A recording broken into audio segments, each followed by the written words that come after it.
At 61, Charles Barkley has started to look back on the battles that defined his career. He makes a clear distinction between greatness and toughness, separating who was the best from who gave him the most problems on the court. For Barkley, the hardest matchups were the ones he had to guard night after night at his own position. Here are the 5 toughest players Charles Barkley faced in his career, starting with Karl Malone. Charles. Yeah, he's a great talent. Karl Malone's career spanned nearly 2 decades and was defined by an unmatched level of consistency. Playing alongside John Stockton in Utah, he became the centerpiece of one of the most effective two-man games in NBA history. The Stockton to Malone pick and roll was so reliable that it anchored the Jazz offense year after year, with Malone thriving on mid-post catches, quick dives to the rim, and physical finishes. He entered the league in 1985, just 1 season after Charles Barkley, which meant their primes ran in parallel. Malone's identity was rooted in strength, durability, and conditioning. He played all 82 games in 10 different seasons, rarely missing time and wearing down opponents over the course of a game and a season. He mastered the elbow jumper and combined it with powerful post seals, forcing defenders to pick their poison. If they played him tight, he'd muscle his way to the basket. If they sagged, he punished them with that steady mid-range shot. By the late 1990s, Malone was a perennial MVP candidate, winning the award in 1997 and 1999 and finishing in the top 3 and voting on several other occasions. His place on the All-NBA first team became almost automatic, a reflection of his sustained dominance. At retirement, many argued he belonged in the greatest power forward ever debate, a category that included Barkley himself. When Barkley and Malone met in the late 1980s, it was immediately clear their battles would be fought with raw strength. Philadelphia and Utah rarely crossed paths, but even in those early interconference meetings, the tone was set. Barkley trying to outmuscle Malone off the block, Malone answering with bruising seals and high-efficiency finishes. Both averaged well over 20 points in those matchups, and neither gave an inch physically. The rivalry took on another level when Barkley was traded to Phoenix in 1992, placing him and Malone directly in the Western Conference playoff picture. From 1993 through 1996, their teams met regularly in high-stakes games. During that span, Malone typically averaged around 26 points and 10 rebounds against the Suns, while Barkley countered with roughly 23 points and 12 rebounds. The numbers showed how evenly matched they were, Malone generating points off Stockton's rhythm passes and mid-post jumpers, Barkley pushing tempo and creating early offense before defenses could load up. Barkley himself admitted he enjoyed the challenge, once saying, "I enjoyed playing against players like Karl Malone because they were great. It was not empty praise." Each possession became a contest of leverage, with Barkley crouching low to hold ground and Malone driving knees and shoulders to carve space. On the other end, Barkley's quick first step and willingness to face up forced Malone to guard beyond his comfort zone. The contrast gave every game a playoff feel, even in the regular season. What separated Barkley and Malone was less about talent than about style. Malone's advantage came from his lower body strength and conditioning. He rarely got moved off his spot, establishing deep seals and using his power to finish through contact. Barkley's counter was his first step and uncanny balance. At 6'6", shorter than most power forwards, he absorbed contact and still elevated quickly enough to finish or draw fouls. The tactical battle often played out in the half court. Utah ran the Stockton-Malone pick and roll with clockwork precision, generating steady mid-range looks from the elbows. Phoenix played faster, with Barkley improvising from the mid-post, using spins, face-ups, and step-throughs to create angles. Malone thrived in structure, while Barkley thrived in broken plays. Their contrast highlighted the wider difference between the Jazz and Suns, one team running a system to perfection and the other leaning on a superstar's ability to bend defenses in real time. Both men relied heavily on free throws to sustain efficiency. Malone averaged over 9 attempts per game at his peak, while Barkley regularly earned around 7. Games between them often hinged on who got whistle leverage, as foul trouble shifted defensive assignments and forced rotations. Barkley often placed Malone in the same "as good as me" category, acknowledging the equality in their duels. Although, at the end of the day, he still felt he was better. You better than Malone? I think so. Yeah. Next guy Barkley mentioned is considered one of the best of all time by many. Let's talk about Larry Bird. Larry Bird entered the league in 1979 and almost immediately changed how forwards were expected to play. By the mid-1980s, he had already collected 3 MVP awards in a row, averaging around 25 points, 10 rebounds, and 6 assists at his peak. His ability to score from deep, facilitate offense, and rebound at a high level made him one of the most complete players in the game. For Charles Barkley, who came into the league in 1984, Bird was both an opponent and an early standard of what a forward could be. Bird's Celtics operated with precise half-court discipline. Their offensive sets were built around his shooting gravity, passing touch, and ability to read defenses before they reacted. For opposing power forwards like Barkley, this created a constant test. Bird's size at 6'9" allowed him to shoot over contests, and his willingness to move without the ball forced defenders to chase him through layers of screens. Barkley later said simply, "Larry Bird was amazing, placing him among the top 5 toughest players he faced." Are you better than Bird? Am I better than Bird? Barkley also admitted he enjoyed those matchups, not because they were easy, but because Bird forced him into situations that couldn't be solved by physicality alone. Angles, timing, and anticipation dictated the possessions. Against Bird, brute strength wasn't enough. When Barkley entered the league with Philadelphia in 1984, the Celtics were already an Eastern powerhouse, and the Atlantic Division meant constant battles. Over his career, Barkley faced Bird more than 30 times in the regular season, averaging about 22 points and 11 rebounds in those meetings. Bird countered with roughly 23 points, 9 rebounds, and 6 assists, showing how evenly matched their production often looked on paper. Boston's offensive schemes tested Barkley directly. The Celtics frequently hunted switches to pull him out of the paint, forcing him to navigate flare screens and back cuts.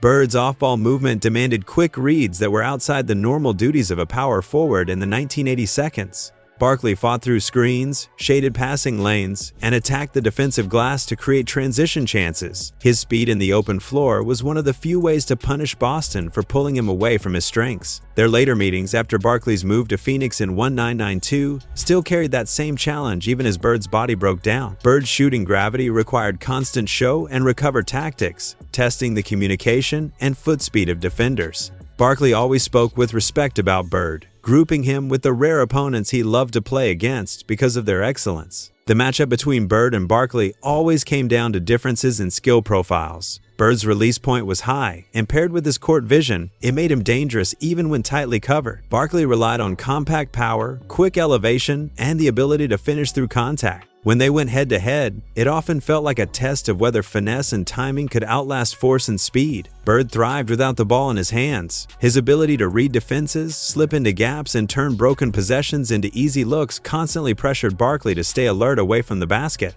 Barkley's edge came when he sealed early in transition. If he carved out space in the paint before Boston's defense set, he turned possessions into efficient scoring chances or foul-drawing opportunities. Late-game sequences highlighted their differences. Bird could create from the perimeter, curling off screens or hitting contested jumpers in crunch time. Barkley's closer came in the form of paint touches that collapsed defenses, leading to free throws or dump-off passes. Boston's strategy often sent extra help to Bird, accepting his kickouts to open shooters. Philadelphia and Phoenix, on the other hand, risked single coverage on Barkley, which exposed defenders to foul trouble. Now the next name surprised a lot of people, because you won't many fans talking about Popeye Jones. When Barkley said, "Popeye Jones gave me nightmares," a lot of people on the internet were extremely surprised to hear his name among the best of the best. Jones was drafted in 1992 and became a key rebounder for the Dallas Mavericks in the mid-1990 seconds. In the 1994 season, he averaged around 10 points and 8 rebounds. But it was the following year where he made his biggest mark. In 1995, he averaged a double-double with 11 points and 10 rebounds per game, ranking among the top rebounders in the league. That same season, he set a Mavericks franchise record with 28 rebounds in a single game against Indiana, a mark that still stands. Barkley, one of the best rebounders of his era despite being undersized, thrived on using leverage and lower body strength to win position. Jones, at 6'8" and 250 pounds, had an unusually low center of gravity that neutralized Barkley's usual advantage. But I'll tell you the one guy I hated, the one guy who kicked my butt off. In their head-to-head meetings during the mid-1990 seconds, Jones routinely pulled down double-digit rebounds, with several games grabbing 15 or more boards against Phoenix. Even though Dallas struggled during those years, Barkley noticed how hard it was to move Jones off the block. His knack for carving out space and relentlessly pursuing second-chance opportunities forced Barkley into physical battles that were more taxing than facing taller but less grounded forwards. Barkley's comment elevated Jones's reputation as more than a journeyman. While he never made an all-star team, finishing his career with averages of 7 points and 7 rebounds, his rebounding skill and physical strength were real challenges for even Hall of Fame opponents. Now that we're done praising role players, we're going back to all-time greats with Tim Duncan. You better than Duncan? No. Tim Duncan entered the league in 1997 just as Charles Barkley's career was winding down. Duncan and Barkley never crossed paths in the playoffs, but their regular season meetings gave a glimpse of what fans missed. Across 12 games, Duncan averaged 20 points, 11 rebounds, and 3 assists, while Barkley posted 15 points and 10 rebounds as his career wound down. San Antonio won 8 of those matchups, often dictating pace through Duncan's post presence and defensive control. His patient footwork and trademark bank shot stood in contrast to Barkley's face-up speed and transition power. Even with age-limiting Barkley, the stylistic clash was clear. Duncan thrived on structure, Barkley on bursts of chaos. Their last matchup in January 2000 was decisive. Duncan posted 35 points and 17 rebounds, Barkley just 10 and 10. The contrast showed one career rising as another faded. Duncan's rookie season already hinted at greatness, with 21 points, 12 rebounds, and 5 blocks per game, plus Rookie of the Year and All-NBA First-Team honors. Barkley, still solid in Houston, could only watch as Duncan quickly assumed the mantle as the new standard at power forward. Duncan wasted no time cementing himself as an all-time force. In just his second season, he led San Antonio to the 1999 NBA title, averaging 23 points, 12 rebounds, and over 2 blocks in the playoffs, earning Finals MVP at only 23 years old. By then, Barkley was in his final season with Houston, sidelined by injuries as Duncan carried the Spurs past veteran contenders. Over the next decade, Duncan built a dynasty around consistency and discipline. He collected 5 championships, 2 MVPs, and 3 Finals MVPs, while anchoring one of the league's greatest defenses. His trademark bank shot, patient post moves, and rim protection defined his style, proving a big man could dominate without flash. Duncan's resume stands as one of the most complete in NBA history. In 251 playoff games, he averaged 20 points, 11 rebounds, and 2.5 blocks, anchoring San Antonio through nearly 2 decades of contention. His advanced numbers matched the eye test, finishing with 206 career win shares and over 106 defensive win shares, both among the best ever recorded. The Spurs won 1,001 regular season games during his 19-year run, the highest total for any player with a single team. Every season was played under Greg Popovich, forming one of the most stable coach-star partnerships in league history. Duncan's ability to maintain championship-level impact across eras defined him as the central figure in San Antonio's dynasty. Barkley never wavered in naming Duncan the top power forward, even as debates about Malone or Garnett resurfaced. The reasoning was straightforward. Duncan's career lacked gaps. He won titles early as San Antonio's lead star, then added more later while adapting into a veteran anchor. Across 19 seasons, he never posted fewer than 13 points or 8 rebounds per game, and his teams never had a losing record. Barkley contrasted this with peers, noting Malone's lack of championships and Garnett's shorter prime at the top. What set Duncan apart was how he built dominance from bank shots, footwork, and positioning rather than spectacle. That steady efficiency captured the traits Barkley valued most, making Duncan his definitive choice. Only because I got the ball more. Their careers intersected briefly, never enough for a defining series. Duncan was rising as Barkley declined, yet the admiration was clear. He embodied the blend of skill, defense, and leadership Barkley prized. A prime clash might have rivaled his duels with Malone or Bird. And now, here's the player Charles Barkley always said was his toughest matchup, Kevin McHale. I hated Kevin McHale because he's the best player I ever played against. Kevin McHale's career with the Boston Celtics stands as one of the most complete resumes ever put together by a power forward. A central piece of Boston's 1982 dynasty, he won 3 championships in 1981, 1984, and 1986 while making 7 All-Star teams and 6 All-Defensive teams. He averaged 18 points and 7 rebounds across 13 seasons, shooting an efficient 55% from the field, but his peak numbers painted an even sharper picture of dominance. In 198-687, McHale posted 26 points and 9 rebounds per game while hitting 60% of his shots, all while serving as Boston's top interior scorer next to Larry Bird. His era directly overlapped with Charles Barkley's arrival in Philadelphia, meaning McHale and Barkley collided frequently in heated Atlantic Division clashes. These matchups put McHale's skill set on full display. A 7-foot wingspan that allowed him to shoot over most defenders, and a deep bag of up and unders, hooks, and drop steps that made him nearly impossible to contain one-on-one. Unlike many stars of the time, McHale thrived almost entirely in the post, using angles and touch to dismantle even the strongest interior defenders. Barkley himself acknowledged across interviews that McHale was the single toughest assignment of his career, calling him the best player he ever had to guard. He was so long, it was tough for me to get my shot off. Barkley and McHale squared off 24 times in the regular season, with Boston taking the edge in the rivalry, winning 15 of those games. The head-to-head numbers underscored their stylistic clash. McHale averaged 17 points and 6 rebounds, while Barkley put up 20 points and 12 rebounds, carrying more of Philadelphia's load. Their duels weren't just statistical battles, but tests of contrasting strengths, with McHale leaning on surgical post play and Barkley relying on explosiveness and relentlessness on the boards. One of the clearest examples came in March 1985, when McHale dropped 27 points on 65% shooting, showcasing his signature efficiency around the rim.